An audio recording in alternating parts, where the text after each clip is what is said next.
What is Social Security? It is taking roughly 15% of somebody's income, both sides, employer provided side, which the employee has to earn for them to be able to provide that side, but the employee side. So taking 15% of somebody's income throughout their life in exchange for a guarantee of fixed income throughout their elderly years. So that's what Social Security is. Can we do it better? Should somebody have options of doing that same thing but in slightly different ways, and sometimes radically different ways? So is that the only way to ensure someone is not a burden on society in their elderly years?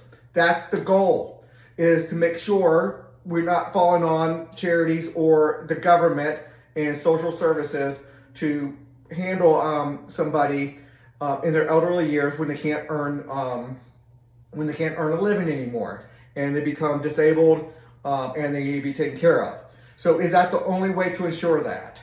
I say that's not the only way to ensure that. There's plenty of ways to do that, but government having a monopoly system has put everybody into that same basket. Now you can do your own retirement plan outside of that, but you still have to do that 15% in there. So I'm saying take that 15%, allow people to do what they want with that 15%. They still have to do retirement, don't get me wrong, but they have to ensure that the burden is taken care of. There are dozens of ideas to accomplish that goal of not becoming a burden in the elderly years. It is not just different percentages or percentage of investments. So those are things that we can look at. Some people might say, let's do 12%. Some people might do 18%. I don't know. That's one thing. Different investments. Right now, we don't invest the money. We do a pay-as-we-go system, which is really, really bad. So let's do at least investments. Some people will complain about, hey, we can't put into the stock market. You might lose it all, and you'll become a burden on society. Well, if you put into the broad stock market, people would have a ton more money than they do in Social Security, and they'll be in their accounts, and that would be capital that people could use to start businesses and get loans, and capitalism takes capital. And right now, we don't have that, at least at 15% of somebody's income, we don't have that as capital because we're doing a pay-as-you-go system. If people had that in their retirement funds, you would have a ton more capital in capitalism, in our economy. So it's hugely important. You can have families, such as children, sign contracts to agree to take care of that responsibility. So if the elderly parents can't take care of themselves anymore, that the children will step in, and that would be a legally binding contract. Maybe some people want to do that, other people won't want to do that. But should that be an option? And I say it should be an option if somebody wants to do that. Could you have insurance plans to address that concern? So you do it on your own, but you have to put money into an insurance program for some people who fall outside of that, fall short of that system. Fall short of their money running out before they live longer than their money. Many models could be tried. So there's other models to do.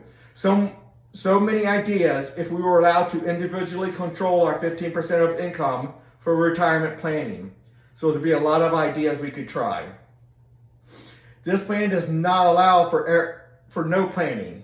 So I'm not suggesting that we allow for no planning, because if somebody says I'm not saving anything, I'm hitting 75 years old, I still have another 10, 20, 30 years of living, and somebody has to take care of me because I can't earn any more money.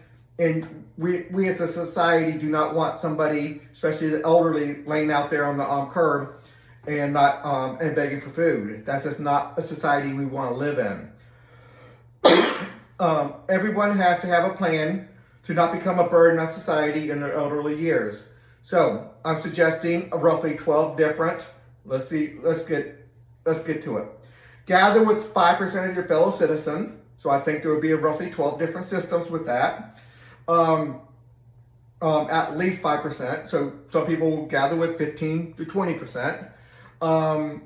So gather with 5% of your fellow citizens and be in a system with them. So as long as you have 5% of the citizens, you get to be in a system that's governed just from the representatives those 5% vote on. So the people who join that system, they vote for the leadership. The leadership sets out the standards for that for those people, for their members. That government only governs their members. That system could be responsible for the few who become a burden. So they figure out what to do. There. That's it for this video. A lot more to see at Haley2024.org. Until the next video.